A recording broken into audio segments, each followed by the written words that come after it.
Sometimes there's no point in having a point, and having a point because there is no point. Let me explain what I'm trying to say there.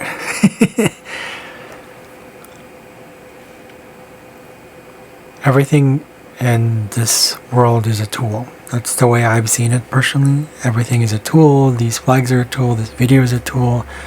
The things I use is a tool. Everything we use is a tool. Languages is a tool. The words coming out of my thing is a tool. This mouth is a tool. The whole body is a tool. Everything that's abstract and concrete in the expansion of the universe as through matter, even to the point where it's like certain, energy itself. When I say energy itself, I mean like not the source of why energy exists, but itself, like energy, like, pulses, vibration, things that create this and all that stuff. The thing behind that is our true essence, yes. And one of the things I started observing is that I love Mia magic, but I also love stuff like Eckhart Tolle stuff. I look at everything, and yes, there's observation, but there's also what resonates with me. Because there's still a part of me that's still attached to this, there's the ego thing. And I don't want to fight it anymore. At least I haven't been fighting it. I've been kind of just, if there's emotion, because when the soul knows, when I say the soul, the way I understand the soul, I don't know what other people mean by this, but the soul, meaning you're part of the whole thing from source, right? This is like, there's no thing is like this source, it's like, that's just symbolism. That in itself is a tool. The use of it, the description of it is also a tool. The fact that I'm describing it as a method of my own way of describing it is a tool. Everything is a tool. So, but because of the fact that the tool exists, or different versions of it, the fact that even having different versions of it is part of existence. That's part of the universe expanding. It's part of the source energy, Mother, Father, Gaia, well, maybe not Gaia, Mother, Father, Source, Creator Energy, God, whatever label we're going to call it. That in itself is a tool. Label is a tool. Whatever we call it is a tool. Language is a tool. All that stuff. There's something. It's because it's matter, right? It's something that it's even if I don't know much about science, I don't know much about whether is it antimatter, is it matter, is it reverse matter. I don't know what to call it. The point is, I know this sense that when I use these tools and it resonates with this individual, this body, it's okay to say I. It's okay to identify. It's okay to do those things. I think that the fact that there is no specific goal or outcome to attain, the reason why we want to attain is because we have this conditioning, and this conditioning can sometimes, even the word conditioning, the way we're raised, the way we're brainwashed, there's a tie between being brainwashed and conditioning, but at the same time it's like, well, that's why it's called a human condition. Human in this case means like this birth of the ego that has separated itself from everything else. Recognition of form, and therefore attaching itself, that it's like, oh, that must be me. That must be my essence. But that's also part of evolution. That's part of the whole process. That's part of the whole thing in the first place. That's how universe, God, Creator, Source, Mother, Father, whatever the term is, whatever you use. Even the fact that you have an individual perception of things, individual label of things, individual learning of things, individual growth, we're all getting to the same path. we're all not on the same path, but we're all from and to the source. It's like the full circle thing, right? And because circles are circular and they're cyclical, it's never really ending. So as we keep going and we keep going and we keep going and we keep going and we keep going,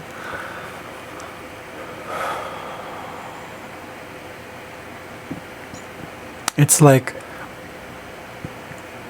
that's how it expands, right? If you think about it's just a physical symbolism of the circle. When I say physical, I mean the representation of the circle going this way and this way. As even if we're looking at it from a physics point of view, where it's like we're talking about centrifugal force. You spin, right? You spin something goes do do do do do do. What's where is it going? It's heading outwards. It wants to pull outwards. So it expands. I mean, that's how I'm seeing it right now. So one of the things that I was watching is like, I love Mia Magic stuff. And I'm watching this guy, Ascender. He kind of talks about all this stuff that Eckhart's already pretty much talking about, but he's putting in words that this body that he is in, that the thing, is exactly what that is. And so the thumbnail that I saw was just like, oh, the whole crystal skin, and I think it was like he doesn't. I noticed now that it's like there's something telling me it's like go watch it. I was sensing like this thing. It's like instead of resisting the whole like, oh, just because we see a thumbnail and all of a sudden it's negative, and you get triggered by it, because most people are not in that. We're not like Eckhart Tolle. We're not like these ascended masters or anything. We don't have to be. Everybody's in their own, like, it's kind of like part of, if everybody would just ascend, awake, and then, right now, how is that expansion? It's kind of like, oh, and then you're done, and that's it.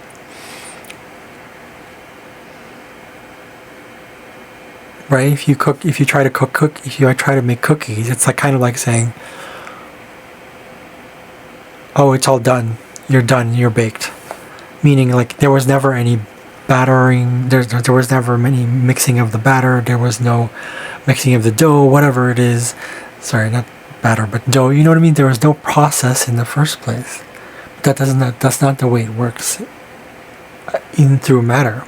And matter is a manifestation of universe.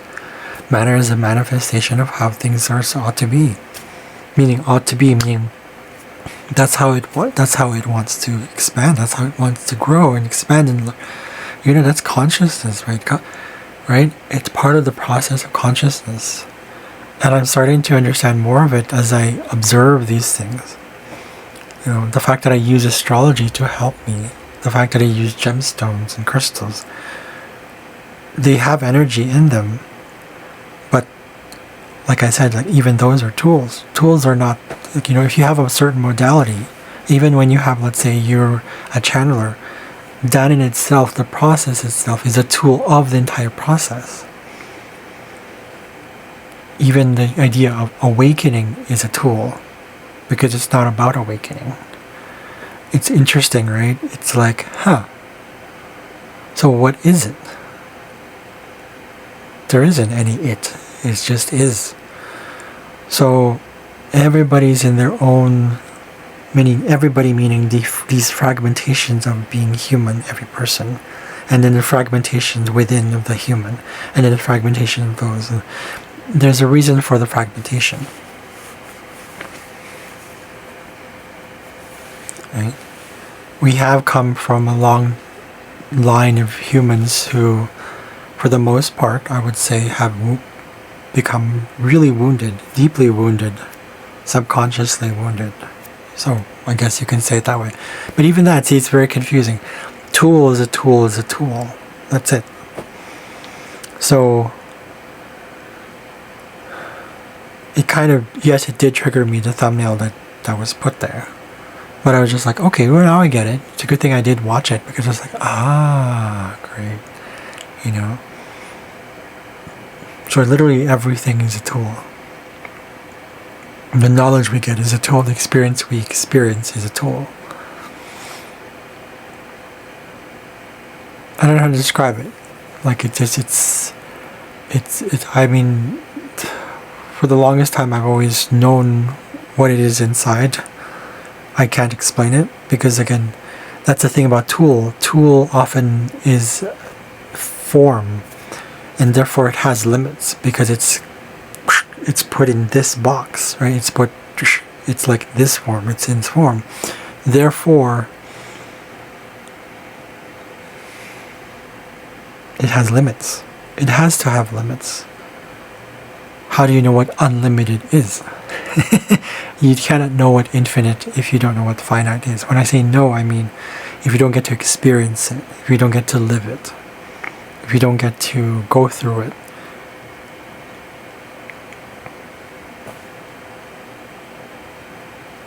So it's wonderful because it's like, now I get it.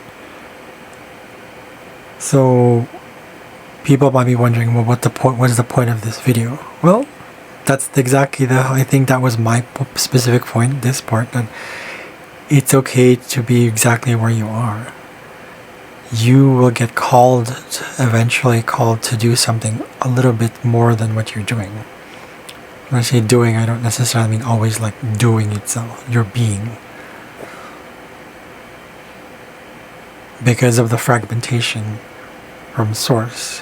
When I say fragmentation, it's not about separation is not good or bad. It's just separation. It's kind of like I said in the previous video, when you have something like, I think I did, but anyways, if you have something that's whole, right? Let's look at it from this kind of analogy. Let's look at something whole. Let's say we look at this gemstone right here, right? Let's say this is whole. Okay, this is whole. Okay, this is whole, and then what's that? What is that? Right? What? Okay, then that's it. What if you ground it up into pieces? What can happen? There's little pieces of whole, but through the separation, it knows of itself as separate because it realizes, oh, I wasn't there before.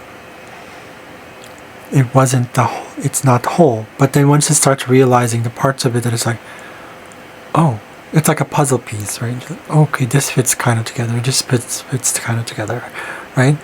And then if you break that even more, but in addition to that, it's kind of like this. Another layer of analogy is like when it becomes little pieces, like let's say powder. What happens to the powder?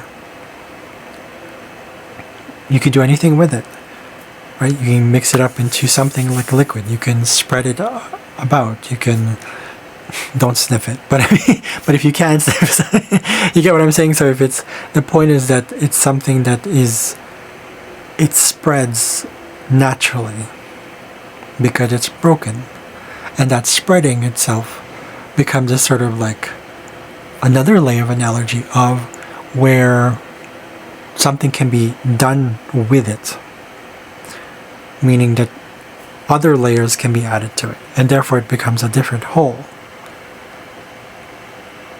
But eventually,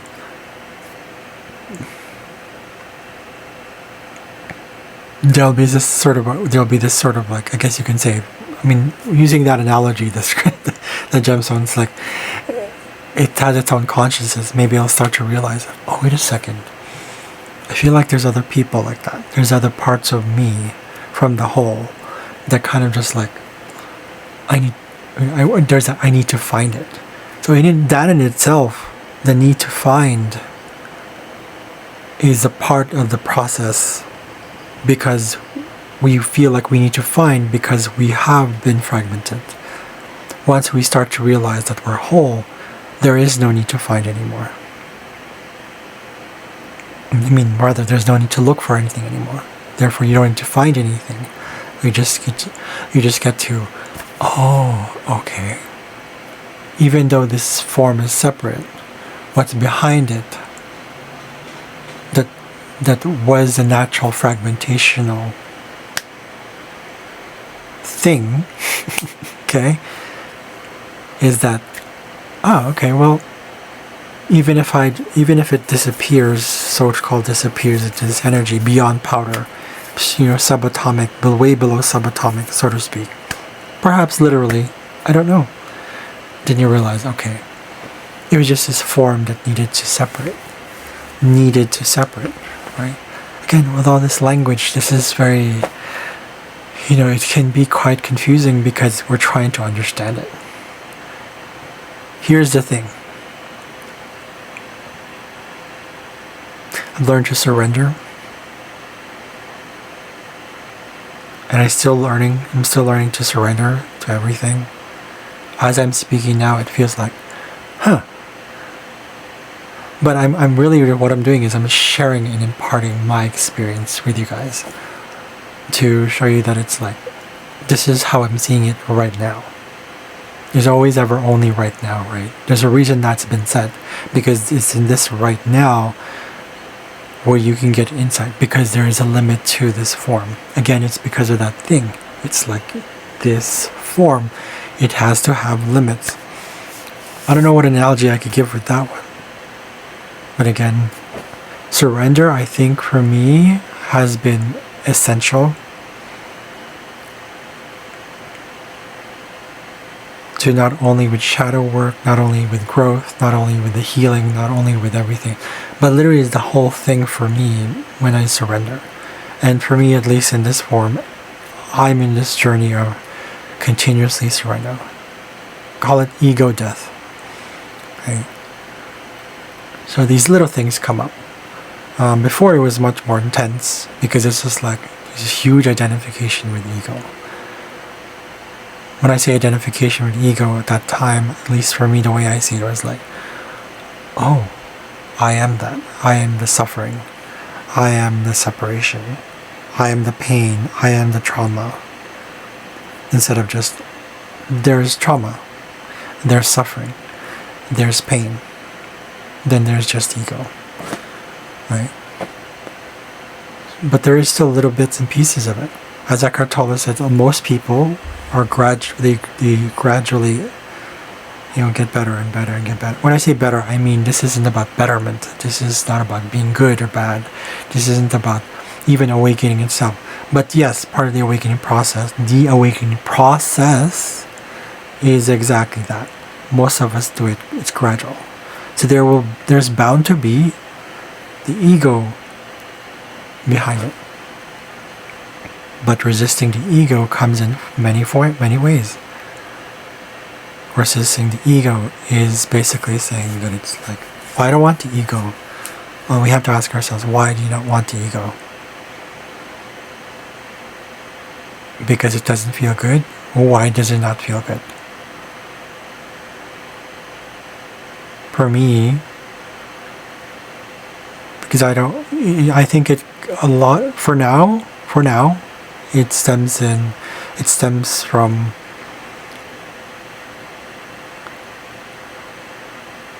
not wanting to be ostracized, not wanting to be left out. A lot of my dreams have been like that. Right?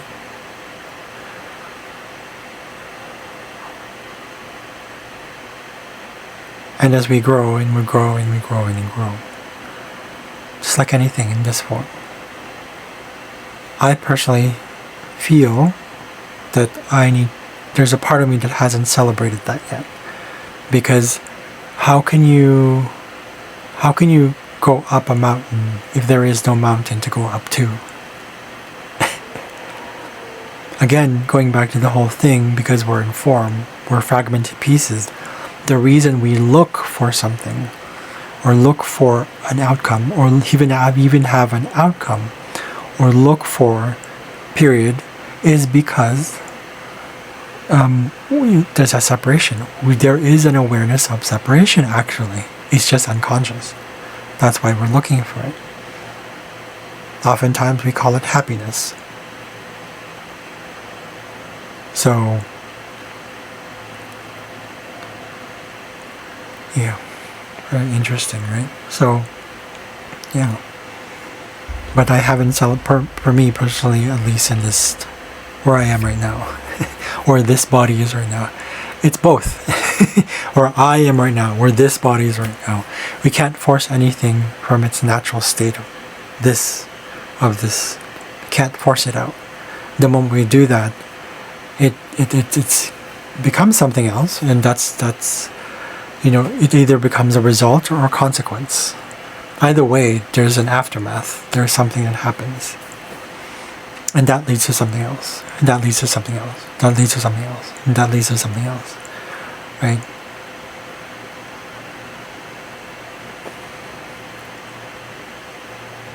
So yeah. Even all the things that I said there, every little description, every little thing, every little minute item, every single sound that I made, the intention I was making, all those things are part of this tool as part of the process.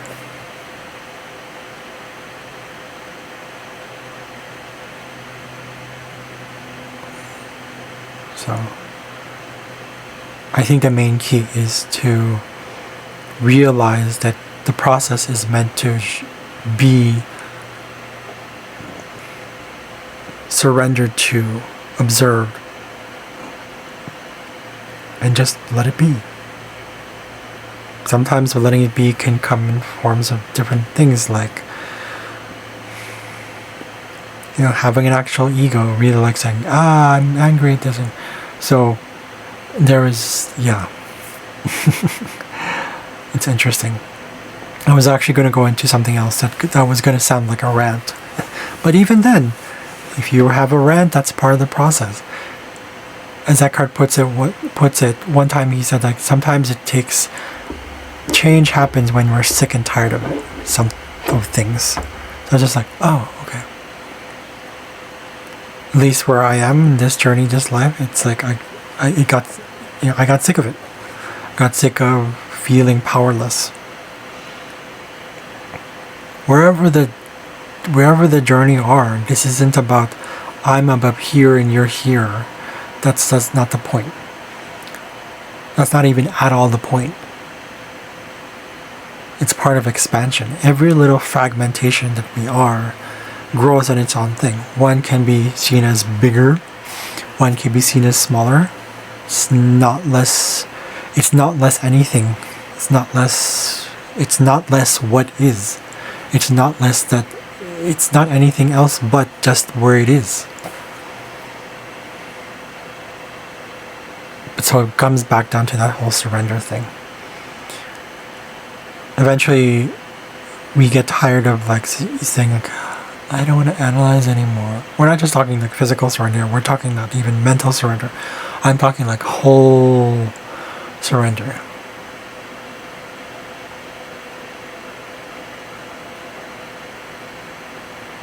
So, personally, I think mine's is like up and down sort of thing. You'll see me sometimes going in this sort of very highly esoteric sort of stuff, and the other times you'd be like, oh, I'm talking about this, and then I'm like very into the earth stuff. It's like, yeah. So you're okay exactly where you need to be. I'm okay exactly where I am supposed to be. The soul just knows. For me though, personally, again, surrendering is not necessarily, because it comes in different ways and in different, like from different, it stems from different reasons. Like one of them is like, I'm just so tired, I don't know what to do anymore. Or there would just be like surrender, where just because it's become a bit more natural. Either way, surrender for me has been the key. What is it for you?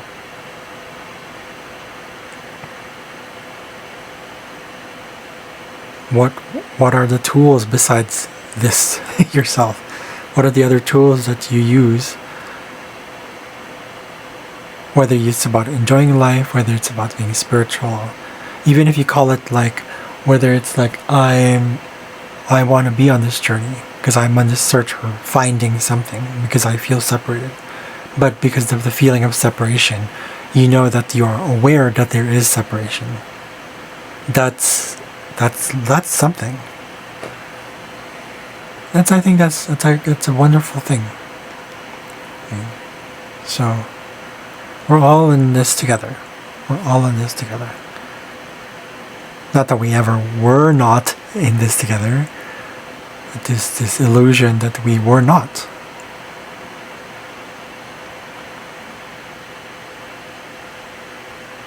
So I hope that was something. I don't know. Thank you for watching. I'll see you guys later.